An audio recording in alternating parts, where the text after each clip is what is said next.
Hello mes petites pépites, j'espère que vous allez bien. Aujourd'hui, on se retrouve pour une vidéo que j'avais trop envie de faire. Je vais vous dire quel tome je préfère de mes sagas.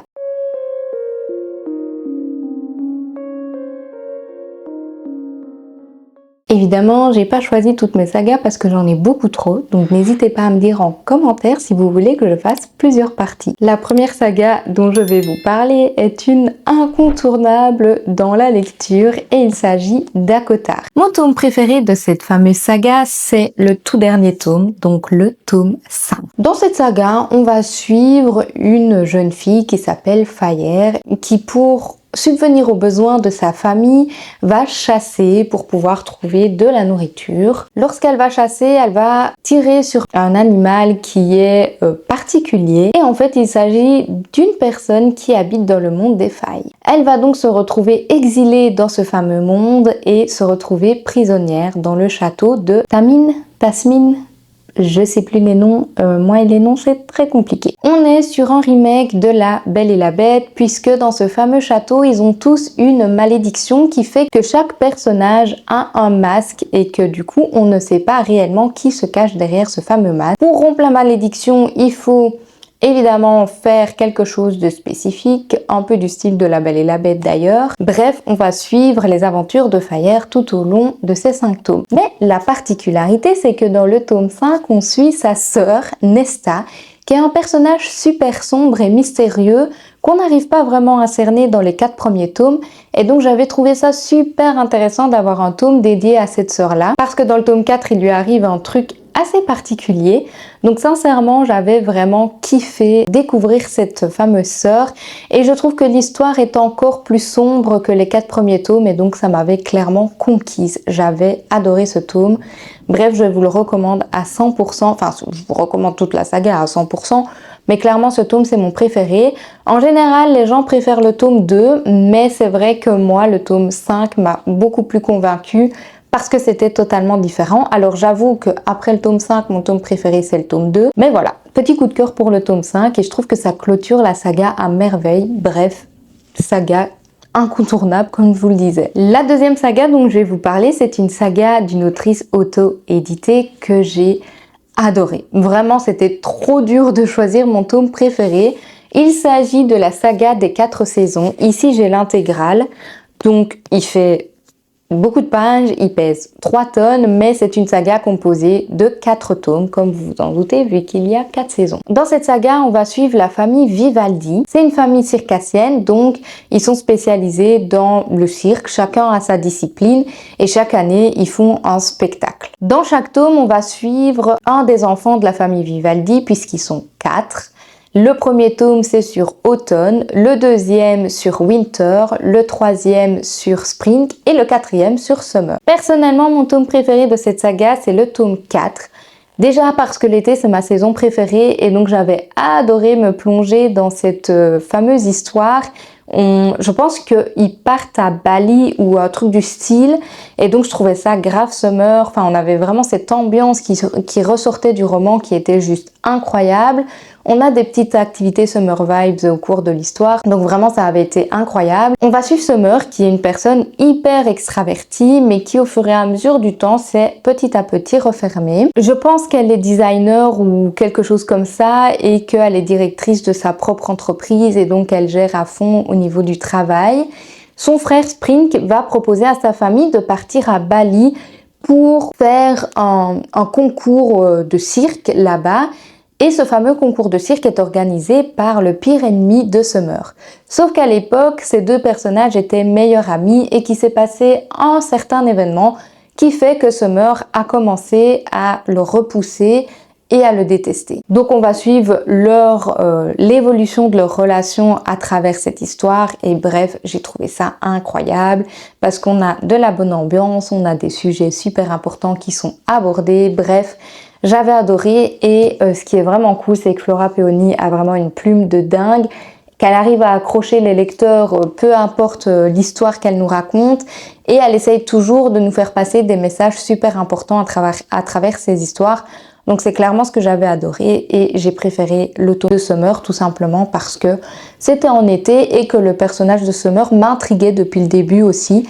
Donc franchement, pépite, je vous recommande à fond cette saga qui est juste incroyable. La prochaine saga que je vais vous présenter, c'est Ces promesses maudites et le tome que j'ai préféré, c'est le tome 2.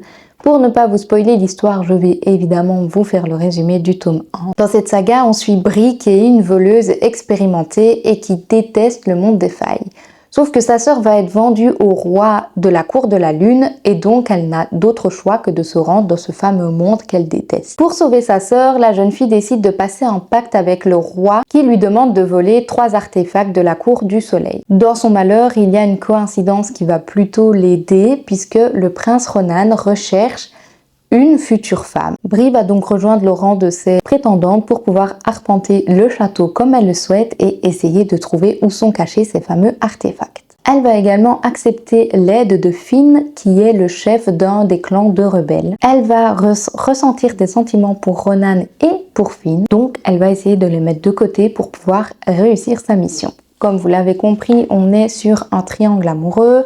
On est sur une histoire de fantaisie. Elle a des pouvoirs, enfin, si elle arrive à voler, c'est parce qu'elle peut se mettre en ombre, si je peux dire ça comme ça, et donc on ne la voit pas, et donc voilà, forcément ça l'aide à voler ce qu'il y a autour d'elle.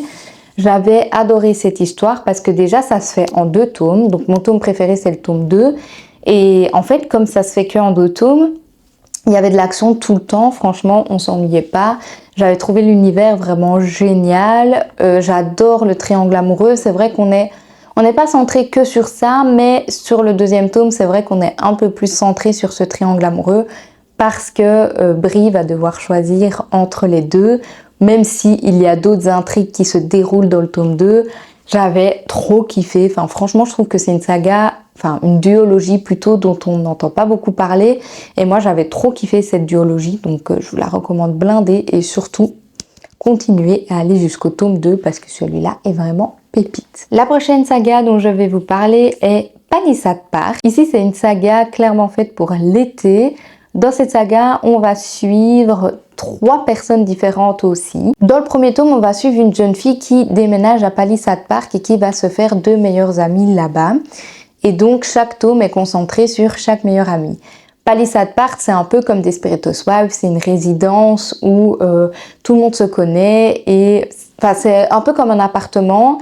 Et c'est une petite ville et donc du coup tout le monde se connaît et chacun sait ce qui se passe dans la vie de l'autre, enfin vraiment comme dans Desperate Housewives. Dans cette fameuse saga, on va avoir un petit fil conducteur qui est un fameux mystère qui se déroule tout le long des 3 tomes. Les romans pour moi peuvent se lire indépendamment l'un de l'autre puisque on suit à chaque fois un couple différent, même s'il y a ce fameux mystère qui est un peu la trame de la saga. Je pense que c'est pas ça qui fait le tout de la saga parce que c'est clairement pas le sujet principal.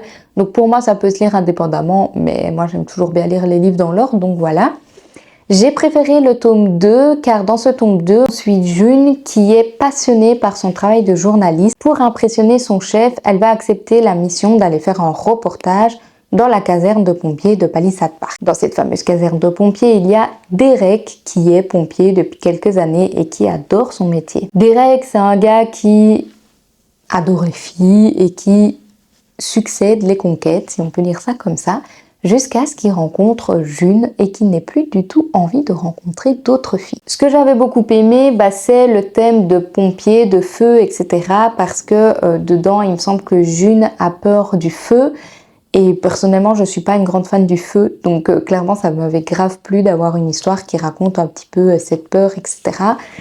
Et voilà, c'est une romance toute simple, toute mignonne. C'est vraiment une saga doudou, je trouve, et c'est mon tome préféré, tout simplement parce qu'on aborde ce thème de pompiers, de feu et tout, et que je trouve ça super intéressant. Dans le tome 1, on suit la fille qui ouvre sa boutique de massage, et le mec, je sais plus ce qu'il est. Ah, il est sauveteur. C'était assez sympa parce que du coup, la grand-mère du mec avait Alzheimer, il me semble, et donc c'était intéressant d'avoir aussi ce sujet qui est abordé. Et la fille, elle a été adoptée, donc du coup, c'était aussi 2 sujets super intéressants. Et dans le tome 3, on suit... c'est une bonne question, je crois que c'est un policier, je sais plus. En tout cas, c'est un mec super sombre, enfin le bad boy à l'état pur. Et la fille, je sais plus ce qu'elle est. Ah, elle est fleuriste. Elle est fleuriste, voilà. Donc voilà, bref, les deux contrastent aussi dans le tome 3, mais chaque tome a été super, mais le tome 2, coup de cœur, donc voilà, je vous recommande amplement cette saga. Elle n'est pas prise de tête, elle est super courte, hein. Les livres font vraiment 300 pages maximum, donc c'est parfait pour les gens qui aiment lire des lectures rapides. La prochaine saga, c'est Adopted Love, et mon livre préféré de cette saga, c'est le tome 1. J'ai continué la saga parce que la fin du tome 1 était juste dingue, mais j'ai été très déçue par le tome 2 et par le tome 3. Dans ce roman, on va suivre Tigane qui erre de famille d'accueil en famille d'accueil depuis sa naissance. À l'aube de ses 17 ans, la justice le rattrape et la seule solution qu'il y a, c'est que pendant son année de conditionnel, il ne doit pas faire un seul faux pas.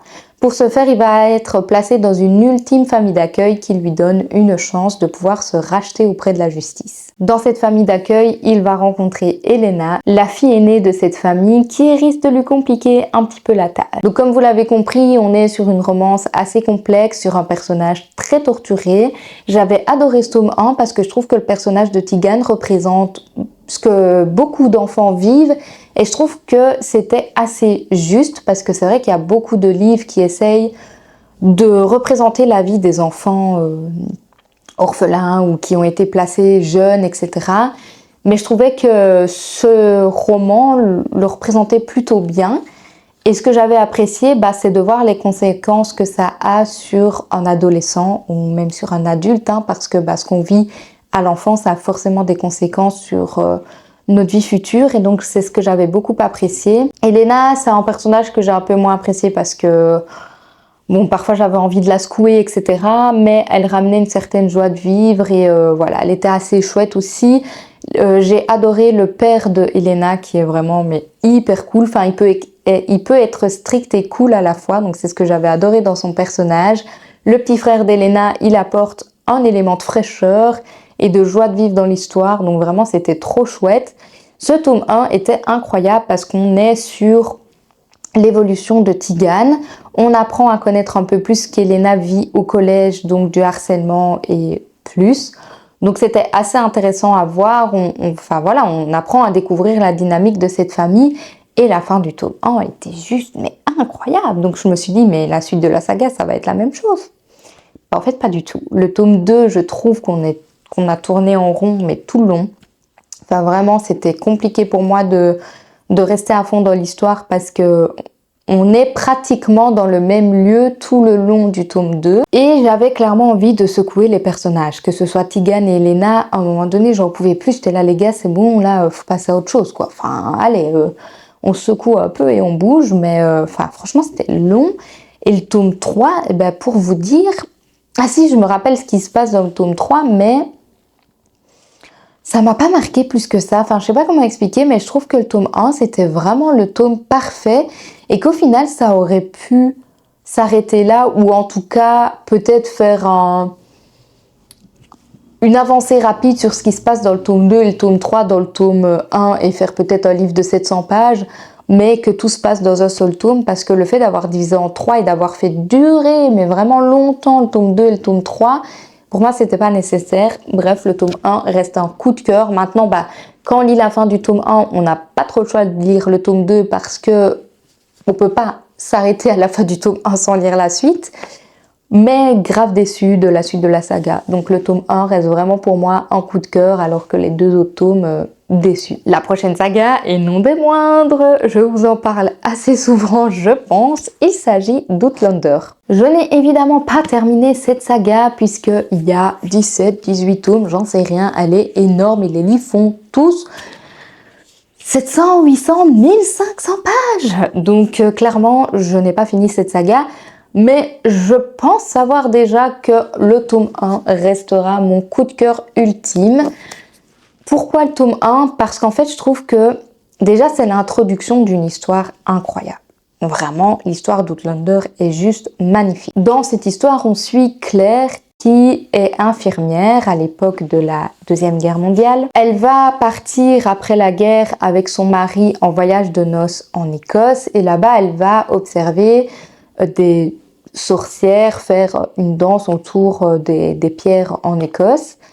Et quand ces sorcières vont disparaître, elle va s'approcher des pierres et elle va être projetée en 1743, donc 200 ans plus tôt. Là-bas, elle va clairement vivre la vie des gens en Écosse à cette époque-là, donc elle va découvrir plein de choses horribles qui se produisaient à l'époque. Elle connaît ce qui va se passer dans l'histoire parce que son mari était historien et donc elle va essayer un petit peu de prévenir les gens pour que le cours de la vie change. Malheureusement, on va vite se rendre compte que c'est pas toujours faisable. Là-bas, elle va rencontrer Jamie Fraser, elle va tomber folle amoureuse de lui et donc elle se sent un peu coupable parce que en 1945, il y a son mari qui l'attend et en 1743, elle va être forcée de se marier avec Jamie Fraser pour se faire accepter parce qu'en fait, comme c'est une fille qui débarque comme ça, elle va être recherchée, on va vouloir... Et en plus de ça, elle se fait passer pour une guérisseuse, vu qu'elle est infirmière en 1945, mais les guérisseuses à l'époque étaient mal vues, et donc bref, ça va être très compliqué.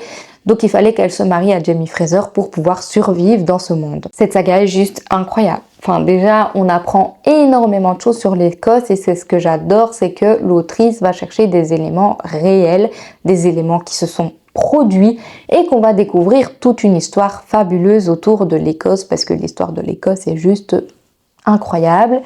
On va suivre une histoire d'amour de fou entre Claire et Jamie et je pense que des histoires d'amour aussi fortes que celle-là, ça n'existe pas. En tout cas, j'ai pas encore trouvé un roman qui me fait ressentir ce que je ressens quand je regarde ou quand je lis Outlander. Et pourquoi je préfère le tome 1 ?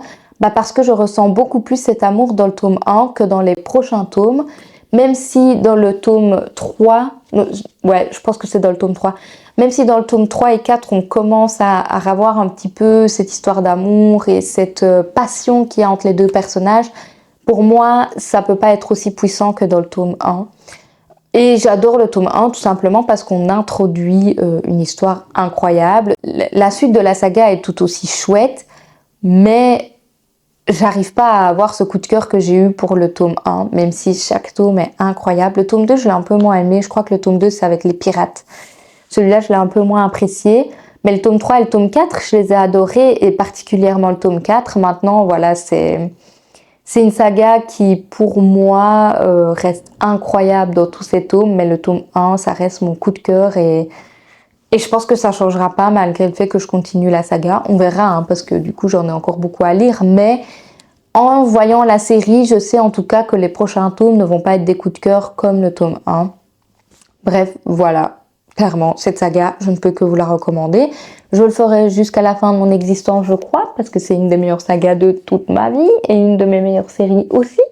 Donc clairement, je sais pas pourquoi vous n'avez pas encore lu Outlander, mais il faut lire ces pépites, clairement. Même si, oui, les tomes sont très gros, je vous jure que ça en vaut la peine. La prochaine saga, c'est aussi une duologie puisqu'il s'agit de Troublemaker. Mon tome préféré de cette saga, c'est le tome 1, tout simplement. De nouveau, pourquoi ? Parce que le tome 2, je trouve qu'on tournait un petit peu en rond et qu'en fait, le tome 1 se suffisait à lui tout seul. Parfois, je comprends pas trop pourquoi on fait des sagas.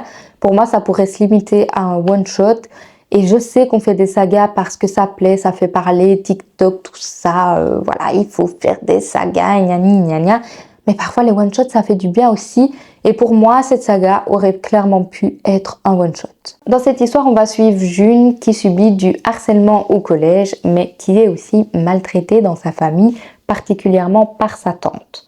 Elle vit chez son oncle parce que sa mère l'a abandonnée et son père est inexistant, il me semble. Une nuit où elle est seule chez elle, elle va se faire cambrioler et elle va voir le visage de ce fameux voleur. Quand elle commence sa dernière année de lycée, elle se rend compte que son professeur est la personne qui a essayé de venir voler chez elle. Shane se réfugie à Londres parce que il est dans des situations un petit peu complexes et il fait des petites choses qui sont illégales, dont les vols. Et donc il s'exile là-bas à Londres pour essayer de s'éloigner de tout ça.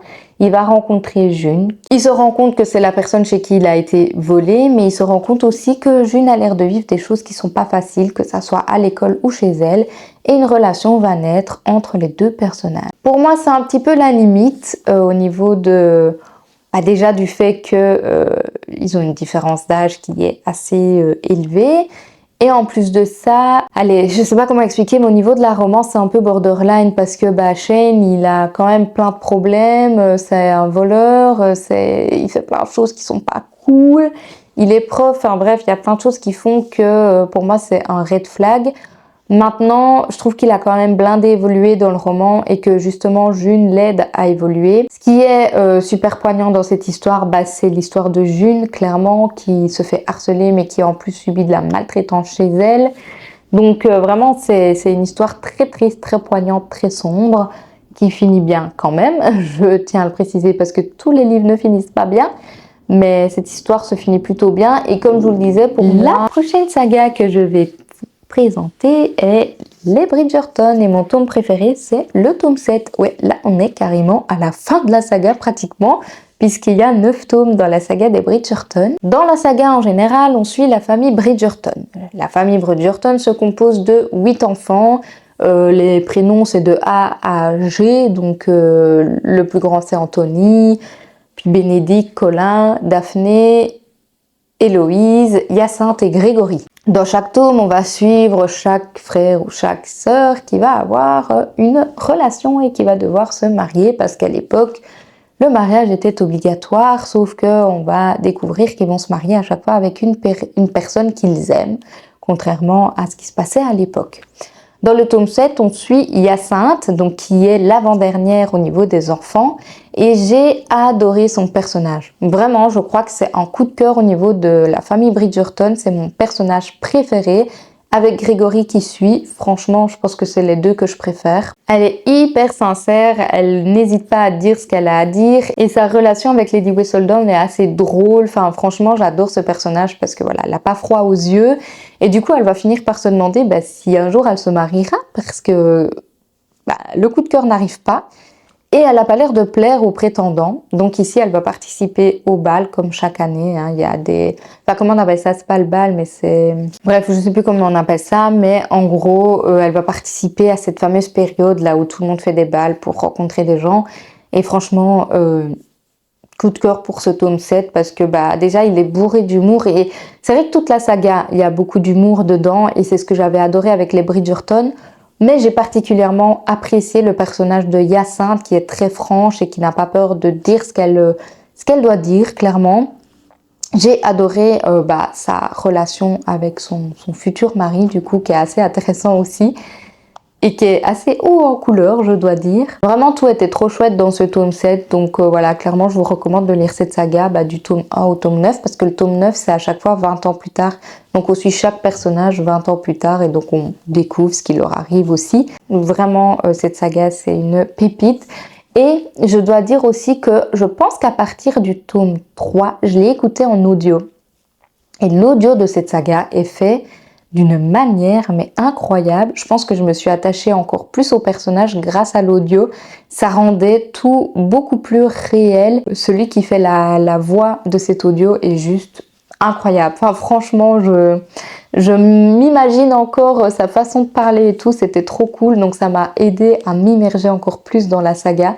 Donc vraiment, je vous recommande à fond cette saga. Et personnellement, la série, je l'aime beaucoup moins que les livres. Donc pour ceux qui ont vu la série et qui n'ont pas encore lu les livres, je vous recommande amplement de les lire parce que ça vaut beaucoup plus que la série selon moi. La prochaine saga dont je vais vous parler, c'est La nuit où les étoiles se sont éteintes.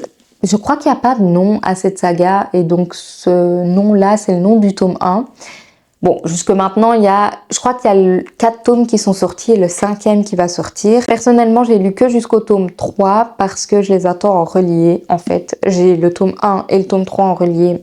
Ne me demandez pas pourquoi j'ai pas le tome 2. C'est comme ça. Mais du coup, le tome que j'ai préféré pour le moment dans cette saga, c'est Ces prières que je fais dans le noir. Vraiment, ce tome est génial parce que je trouve qu'il est super original. Le tome 1, déjà, ça avait été un coup de cœur parce que de nouveau, on suit Finn, qui est un personnage torturé, qui a un passé douloureux, gna gna gna gna gna gna. Enfin bref, vous connaissez la chanson maintenant. Dans ce tome 3, on va suivre Jagger qui a deux personnalités, si on peut dire ça comme ça. Donc d'un côté, il va avoir la personnalité qu'il a avec ses amis, et d'un autre côté, il va avoir sa personnalité qu'il a avec sa famille. Il va séparer sa vie en deux parce qu'il ne veut pas que ses amis de sa ville natale se mélangent à ses amis de son lycée.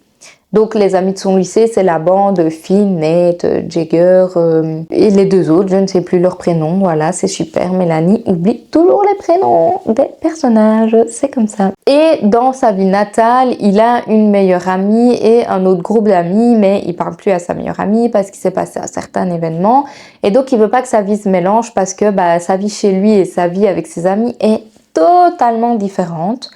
Jagger, c'est un personnage qui est très sombre, il est croyant, enfin en tout cas, il se pose beaucoup de questions par rapport au fait à s'il est croyant ou pas dans ce tome-là, mais il a grandi avec la compagnie de Jésus, il allait faire ses prières, sa famille est super croyante, bref, il a grandi autour de ça. Et donc ce sujet-là est vraiment mis en avant dans le roman et je trouvais ça super intéressant parce que c'est rare quand on aborde ce genre de sujet dans les romans actuels. Donc je trouvais ça vraiment chouette. Il a une relation assez complexe avec sa meilleure amie. C'est une des seules personnes qui l'a accepté quand il était plus jeune. Et donc il y a un lien très particulier entre les deux. Même s'ils se parlent plus, on sent que voilà, c'est difficile pour eux de plus se parler et qu'ils ont besoin l'un de l'autre malgré tout. Il y a des thèmes super importants qui sont abordés. Il y a l'avortement, il y a la maladie, il y a les crises d'angoisse. Ça, c'est vraiment une très grosse partie de l'histoire. Et d'ailleurs, ce que je trouvais incroyable pour représenter cette peur du noir et cette angoisse, c'est que tout le long du roman, c'est un peu divisé en parties. Et donc, on a à chaque fois une page noire avec une question que se pose Jagger. Et à la fin, quand tout va un peu mieux pour lui, on a l'inverse, donc une page blanche avec une écriture noire. Bref, je trouvais ça vraiment incroyable. Je trouve que les sujets abordés sont géniaux. C'est des sujets peu habituels et ça va au-delà de ce que j'ai pu lire dans le tome 1 et dans le tome 2. Enfin, vraiment coup de cœur pour ce tome 3 et vraiment j'avais pas envie que ma lecture se termine quoi. J'aimais tellement ce livre que j'aurais pu le continuer des semaines et des semaines si je le voulais. Et alors gros coup de cœur aussi pour la playlist parce que clairement la musique m'a aidé à m'immerger encore plus dans l'histoire et j'écoute encore cette playlist maintenant à l'heure actuelle parce que vraiment elle m'a trop convaincue quoi. Donc j'ai tout aimé dans ce troisième tome, même si j'ai hâte de découvrir la suite de la saga. Je pense que c'est celui-là qui restera à jamais gravé parce que vraiment, il était juste incroyable. L'avant-dernière saga que je vais vous présenter, c'est Ash is Falling for the Sky et le tome que j'ai préféré, c'est Just Wanna Be Your Brother. Donc, c'est pas techniquement un tome 3, c'est un spin-off, mais c'est clairement celui-là qui m'a convaincue. Dans ce tome, on va suivre Zach et Ash. Donc en fait, dans Ash is Falling for the Sky, on suit Ash et je ne sais même plus le nom de la fille. Enfin vraiment, je suis nulle avec les prénoms, c'est une folie. Qui vont avoir une relation ensemble, etc. La relation est assez tumultueuse, c'est toujours la même chose, personnage torturé, bref. Vous connaissez la chanson. Dans ce fameux tome, dans la saga Ashes, on suit Ash, du coup, qui a subi un traumatisme et c'est la mort de son meilleur ami qui s'appelle Zach. Donc dans ce tome, dans ce spin-off, on suit la relation de Zach et de Ash. Donc on sait comment ce roman va se terminer, on le sait très bien, mais coup de cœur quoi, parce que vraiment c'est une folie de découvrir à quel point cette relation a été marquante et de vraiment découvrir ce qui s'est passé pour Ash à la fin quand son meilleur ami est décédé en fait, clairement. Et donc du coup c'était juste incroyable. Enfin, moi j'ai vraiment préféré ce tome-là parce que pépite quoi.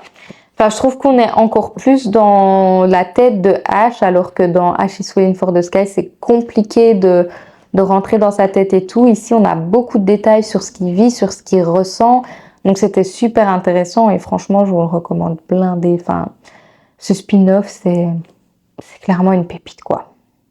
Et en plus il peut se lire indépendamment clairement parce qu'il n'y a pas besoin d'avoir lu Ashes pour lire celui-ci. On peut même commencer par celui-ci et lire Ashes après en fait, tout simplement parce que ça raconte l'histoire d'avant et donc c'est clairement faisable. La toute dernière saga que je vais vous présenter, c'est un succès planétaire, mais je ne pouvais pas faire cette vidéo sans en parler, puisqu'il s'agit de Harry Potter. Et donc le tome d'Harry Potter que j'ai préféré, c'est le tome 5. Ici, j'ai la version brochée de l'époque qui pèse 300 kg.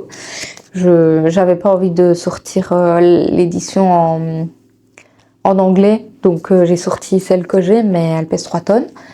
Du coup, cette saga, est-ce que j'ai vraiment besoin de le résumer? Je pense pas. Je ne peux pas vous faire un résumé d'Harry Potter vu que c'est assez connu. Mais je préfère le tome 5. Pourquoi? Parce que, déjà vu la taille du roman, je pense que vous comprenez qu'on en apprend beaucoup plus dans ce 5e tome. On apprend énormément de choses sur la prophétie, sur les personnages. On arrive à un moment de l'histoire où ça commence à devenir très sombre parce qu'à partir de la fin du tome 4, ça commence à être sombre, mais dans le tome 5, c'est vraiment présent, quoi. Et donc j'avais adoré ce tome-là parce qu'il y a plein de choses qui sont mises en avant. Enfin voilà, il y a vraiment plein de choses qui sont mises en avant. Il y a le club que crée Hermione pour défendre les elfes de maison. Il y a la prophétie. Il y a le fait que, Ombrage, ça je peux dire que un personnage que je déteste et si elle pouvait ne pas être là, ce serait bien. Mais je trouvais ça quand même cool d'avoir un autre personnage qui est du coup directeur parce que ça change un petit peu la dynamique. Bref, on apprend vraiment énormément de choses et moi c'est ce que j'avais kiffé. On en apprend plus sur les Mange-Morts, sur Voldemort, enfin sur tout quoi. Donc clairement ce tome est juste pépite et ça n'a rien à voir avec le film parce que même si on apprend plein de choses dans le film, il y a plein de trucs qui sont pas expliqués dans les films et donc je pense que dans la série on aura du coup plus de détails. Mais pour moi les livres c'est vraiment quelque chose de... On peut pas en fait battre les livres. Quand on fait un film ou une série, rien ne vaut ce qui a été fait à la base, donc les livres. Donc clairement je peux que vous recommander de lire la saga. Et le tome 5 particulièrement est juste incroyable. Maintenant, en fait, à partir du tome 4, je les ai tous aimés. Mais le tome 5 reste au-dessus. Je dois avouer que le 7 partie 2, je pense que c'est mon top 2 dans Harry Potter parce que c'est la destruction de Poudlard et on apprend de nouveau plein d'autres choses. Donc, que dire de cette saga à part qu'elle est géniale, clairement. Et voilà, j'en ai enfin fini avec cette vidéo. J'espère que ça vous aura plu. N'hésitez pas, comme je vous le disais, à me dire si vous voulez une partie 2 et à me dire, vous, quel tome vous préférez de chaque saga. Sur ce, je vous fais de gros bisous et je vous dis à la prochaine dans une autre vidéo. Bye!